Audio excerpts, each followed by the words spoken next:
Okay, so let's do another knee shield half guard pass. We're gonna start getting into some sweeps, some basic half guard bottom game stuff in the next class. But we'll just do one more pass from low. There's lots of different ways to pass when we're standing up and stuff like that too that we're not gonna cover just yet. But this will kind of round out all the low passing stuff.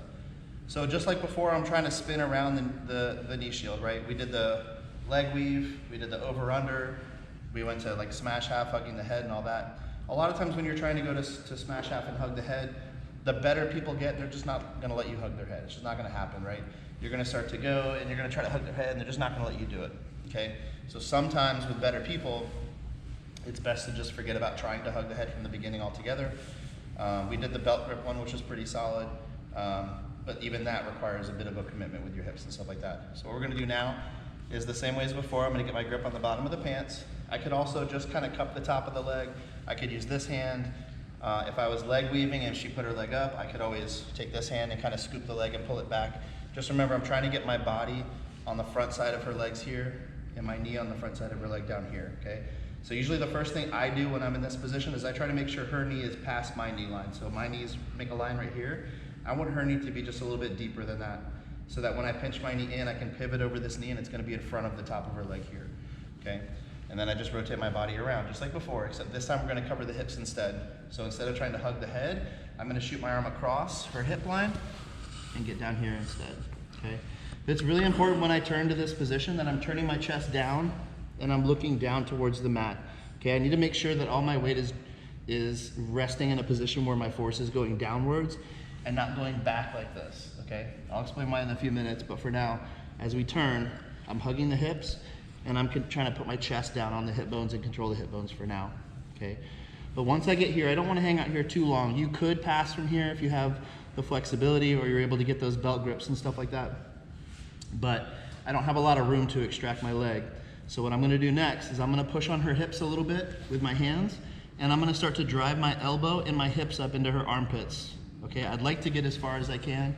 Some people have limited flexibility, so if it's hurting your shoulders on the bottom, make sure you tell your partner, right? But I'm gonna start working my way up, driving up, so that I can try to put my lat in my back, right? Basically on her chin. I want it to be across her collarbones and across her neck, okay?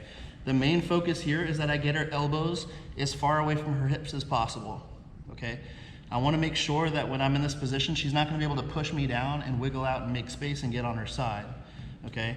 If her elbows are up over her shoulders, when she tries to push against my arm to make space or push against my back, it's hard. She can't generate any power, okay? But if I don't go up high enough and I'm down here, now when she pushes, she's going to be able to push and make some space and possibly get her legs out, stuff like that, or at least take me off balance and make my life harder, okay? So as I'm driving up, I like to get my weight across the collarbones, and what I like to do is either grab the lapel, or the perfect grip here is right where this V comes up. This part of the jacket gets really tight. I'm just gonna pull the slack out from under her armpit. I pull my hand back and I get a grip on that spot. Because now what happens is the fabric connects to her armpit, so when she tries to push down, she's only pushing down into her own gi, right? So I don't have to use any strength to push back against her. I've just built this wedge here that's really hard for her to manipulate. And again, my hips are driving up under the other arm to keep it away as well. But the beauty of this position is I have so much of her lower body exposed and she can't see what I'm doing, right? So once I pass the guard, it's the same pass as earlier. I'm gonna grab onto the pants. She's probably gonna be trapping above my knee as well as she can. I'm gonna grab onto usually the fabric on the outside of the knee. My bottom knee is gonna wedge up on top of her thigh, and then I can pry her legs apart and step out, okay? But again, I'm not leaning back too far. I'm kind of keeping myself facing down just a little bit. All right, so this is gonna be our first step for right now, is just getting to this position right here. So I just again, I wanna make sure that my weight is focused across her shoulders. I have very little of her hips exposed. If she tries to like bridge or push into me with her hips or anything like that, go ahead and give me a bridge. You'll see I'm not connected to her hips at all, so I'm not gonna go anywhere. This is really good control because she has to use all of her upper body strength just to move me in any way. She can't use the power of her hips anymore, which is huge for jiu-jitsu, okay? So we're getting to this position right now, which is called reverse scarf hold, okay? This is our end position for right now. If you want, you can take this hand, either block the inside hip. A lot of times I'll grab on and actually frame on the hips here to make sure she can't push me down on that side. You can grab the belt as well. right? I just want you guys to stabilize in this position for right now. Reverse scarf hold.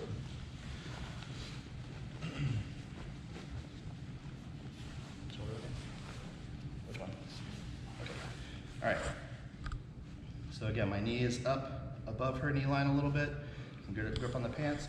And I basically just put my left knee on the ground and pivot, just like we were doing before in the other moves. I just pivot off my bottom knee, rotate, and get in front and cover the hips and drop down nice and low. Right? And then right away I'm gonna start pushing, get my elbows up in the armpits, get my hips up in the armpits, really drive that back. Try to get that grip on the jacket, make sure she can't get the arms back in play. Okay? So if she's squeezing my leg real tight, I'm gonna grab onto the pants on the outside. Again, my knee is gonna come up off the mat, and it's gonna push right here on the top of her bottom leg. Because what happens is when I pull, I can pull the grip towards me and push her leg away and spread her legs apart. Now I've got a big hole to pull my foot out. Very easy. I push my hips back a little bit and just settle into this position right here.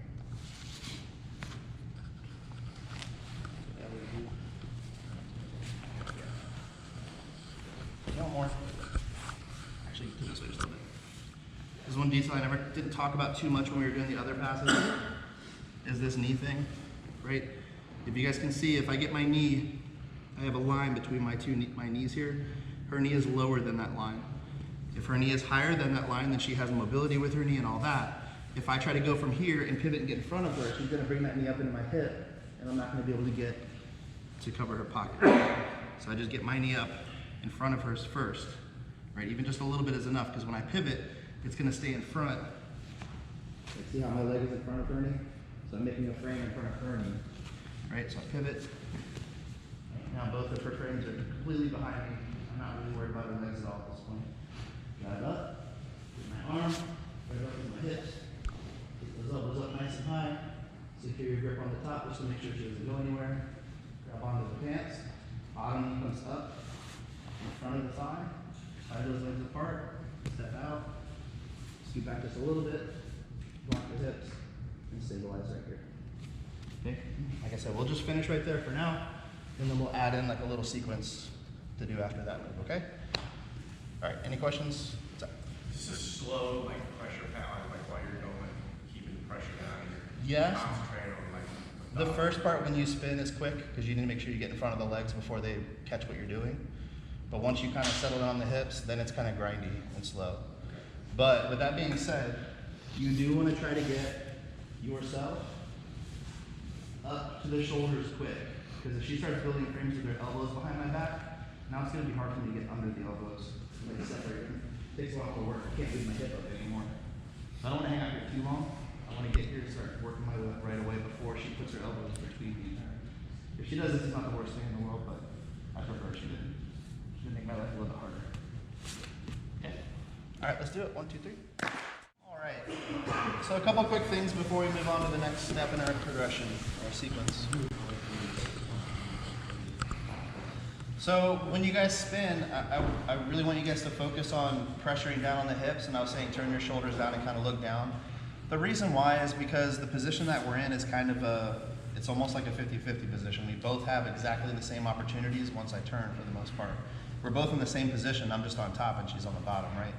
So what happens is when I go, if I go too fast and try to like get up too high and I'm not paying attention to my chest is up, if Michelle kicks her legs this way and rides my momentum of me spinning, right, she's gonna put me in exactly the same position on the bottom, right, with momentum, which is bad for me, right?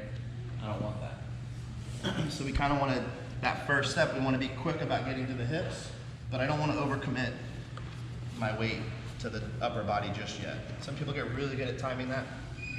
There's actually a really fun drill we can do another time where we basically just keep rolling, keep countering each other over and over again. It's really fun, but that's for another night. Another thing is this. I don't know how well you guys can see this. If somebody already has like really good frames built and they're tucked in really tight, and I go for this and I can't get underneath this bottom elbow, right? There's nothing wrong with that. Just keep this bottom arm in between you and them, right? Because if you guys remember, there's stuff I can do from here. The scorpion death lock, the shoulder lock. There's a couple attacks I can do on this bottom arm. Okay, so it's not the worst thing if this bottom arm is in between us, but it is bad if this arm is in between us, okay? I don't want to be here, because now she has an underhook, and she'll be able to turn and get on her side and stuff like that, okay? So just make sure you're underhooking on the top side. So with that being said, once we're in this position, we're gonna progress to the mount. There's a couple different ways to do it. They're both right. You just have to understand that one of them has some serious complications to it, okay? So a lot of people, when you're doing this, you see this space, right? This position is very strong. I don't recommend leaving this position right away when you get here. Settle down, make them burn a little bit of energy, make them feel it. The more you drive your hips up and get their elbows up over their head, the better this position is gonna be for you. She has really bad shoulders, so I'm not gonna do that to her because it's kind of mean. But when you're really driving up, like you can put some serious pressure up there, and you've got all this space to work with. They can't see what you're doing, right? So if you don't move too much, they won't be able to read your movements. So a lot of people, when they go to the mount, a lot of people do this. They pull this leg, right? And then they step over violently, and then they drive up to the mount, okay? And that's okay, but the problem is when you go quick like that and you make that movement really like obvious to what you're doing, there's two things gonna happen. If I'm not holding the leg and she feels me step, she's gonna trap my leg and I have to free my leg again, which isn't the worst thing, but I don't wanna have to deal with it, okay? If I pull her legs towards me, especially, okay? Even if I don't pull her legs towards me, if she turns her knees towards me as I'm stepping to the mount, she's gonna scoop up this back leg, right? And if I go and she scoops my back leg, now she's gonna be a half guard on the other side, which I have to pass. She'll probably get her knee shield, probably get her underhook. You'll notice that she might even start to sweep right away. Even worse than that, sorry, I stepped on your foot. Even worse than that, right, is if she traps that leg and she has a grip on my belt with her left hand, right, yeah, she's grabbing onto my back, and I do this and she traps that foot, now she's on my back, which I like to catch people with that a lot. So be very careful when you step to the mount. I don't step to the mount anymore just because I know that counter, I use it a lot, and I've been countered with it a lot. So here's a really slick way to get to the mount without people really knowing you're getting to the mount until it's too late for them to react. So I can keep my body pretty still through this process, and it's very sneaky. So what I'm gonna do is turn my knee out. So I open my knee away from my body, and I'm gonna reach down and grab onto my pinky toe with my hand. So I'm grabbing on so that my knuckle at my middle finger right here is basically covering right over my pinky toe.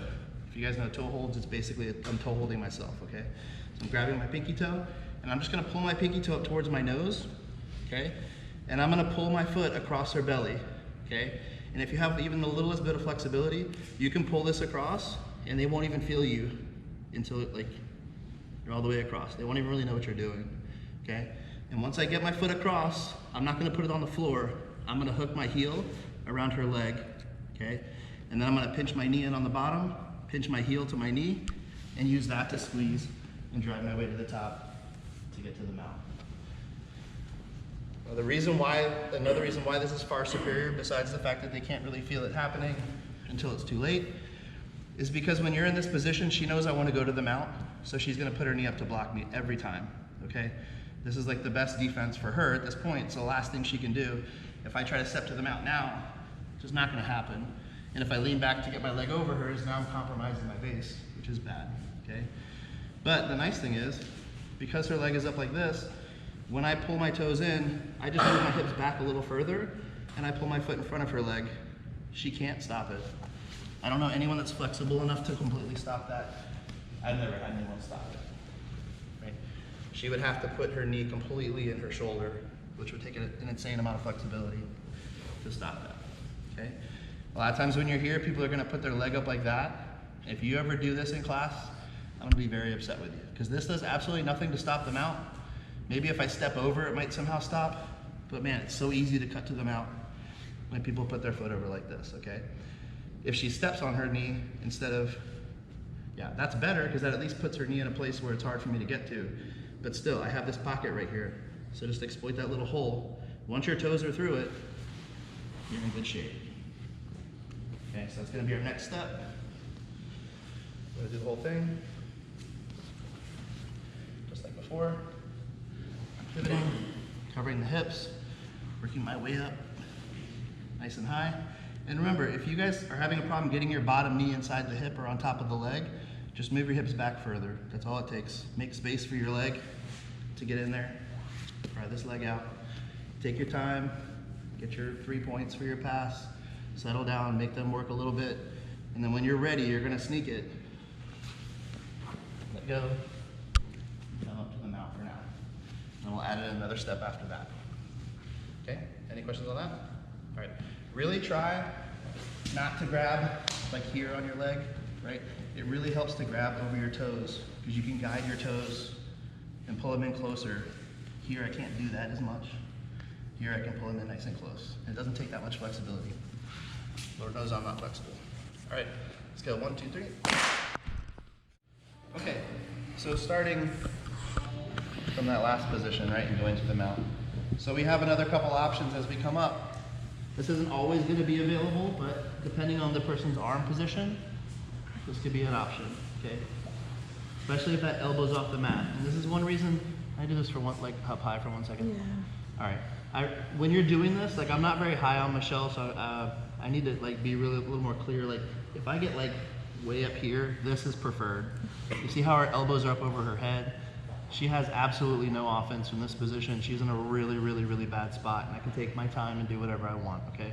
I'm being nice by being down here in her armpits a little bit, but the higher up you get, there's diminishing returns, but as long as your weight is up on like their face and their neck and all that stuff, and their elbows are up as high as you can, that's great, okay? But if their elbows are off the mat a little bit, you give yourself another opportunity too. So as I bring my leg across and drive, if I drop my chest down really low and keep my elbow pinned on the mat, I can drive this elbow up, around, and over her head and bring it in front. And once I get here, I'm faced with a lot of options from here. You could hug the head, get your arm through really deep like a head and arm choke, right? Knee on belly off to the other side and basically finish this choke right here. It's a mean choke, it's not very strong, it's kind of more of a neck crank than a choke, so I don't really recommend doing it to people in class, but if you're in that position, you could certainly do that in like a tournament or something like that. But also, as I continue to go, I can start to go around the head and give myself opportunities to attack this arm as well. Okay? But what I like to do, very secure, as I'm driving, you have to keep yourself really low for this too. I can't be up high and expect this to work. I have to get down and really drive my elbow up and under. What I'm gonna do is pass this across. I wanna push it down so it's kind of in front of her neck like this. And I'm gonna take my right hand and reach behind her neck and try to grab her wrist. Right, so we're gonna set up our gift wrap. All right, so she's still kind of flat to the ground. I wanna take her back from here. So what I'm first gonna do is probably take my hand and push on her elbow. You could push on like the shoulder or whatever, but I wanna push her a little more onto her side so I would help her rotate. And as I do that, I can bring my knee up a little closer to the head. Then I would come through with my left hand. I can grab her wrist or my own wrist, it doesn't really matter, okay? And this is just a chair sit. Most of you guys already know this, but those of you that don't, what I wanna do is connect my chest to her back, and then I'm gonna take my foot that's behind her back, and I'm gonna tuck it right up next to her back, and I just sit my butt on the floor behind my foot, okay? I keep her glued to my chest, and then all I'm gonna do is just sit to my other hip, okay? I don't wanna go to my back at all. I want my back to stay off the mat. So I just lean and sit to my other hip, all the way through on my side, and now on the back, I can put my hooks in, and I can start to attack my chokes right away.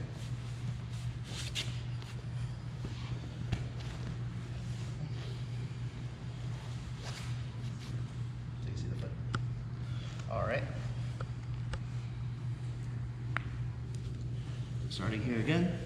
I want you guys to eventually do the whole sequence, but for now, just coming across, using my heel to drive up, staying nice and low, scooping under this elbow to keep it off the mat, coming through. If you can drive them onto their side now, even better. Just a little bit of shoulder pressure, you can usually lift people's shoulders up. Reach around, grab the wrist, grab my own wrist now, right? But I want to bring my knee up behind her head. So it's pretty much there right now. I like to think of it as putting like my knee as a pillow under their head. So if I get up here, that's even better. So she can lay her head on my knee, it's perfect. Okay? My left foot is just clamping in on her hip, right at her belt.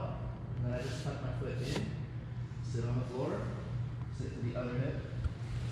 Right? And now I can just put both of my hooks in between the legs, start feeding the lapel, and finish my chokes.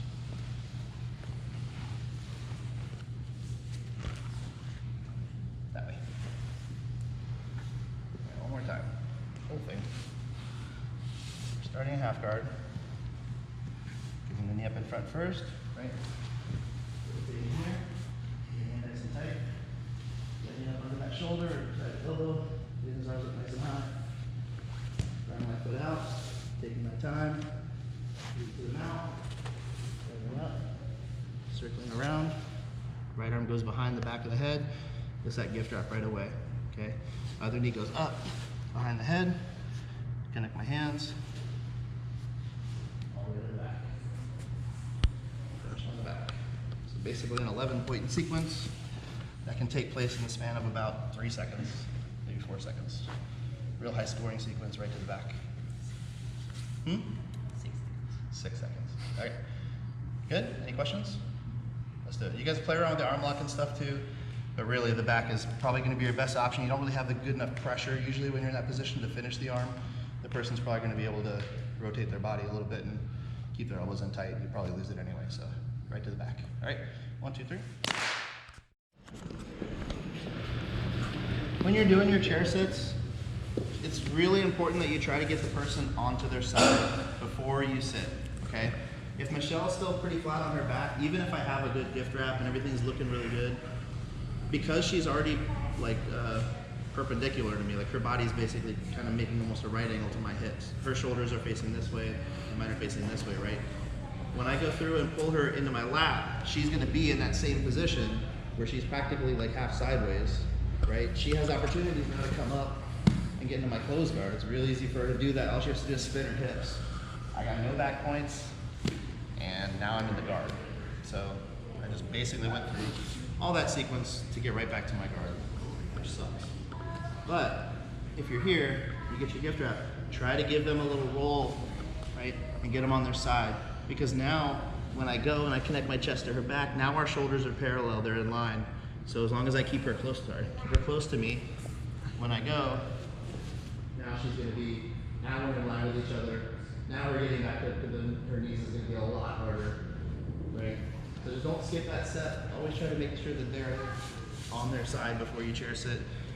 If they're not on their side, don't chair sit until you get them on their side. Trust me, it'll pay off in dividends if you do that, okay? Are there any questions about tonight's technique? Awesome, great, cool. Good job, guys. Give yourselves a round of applause.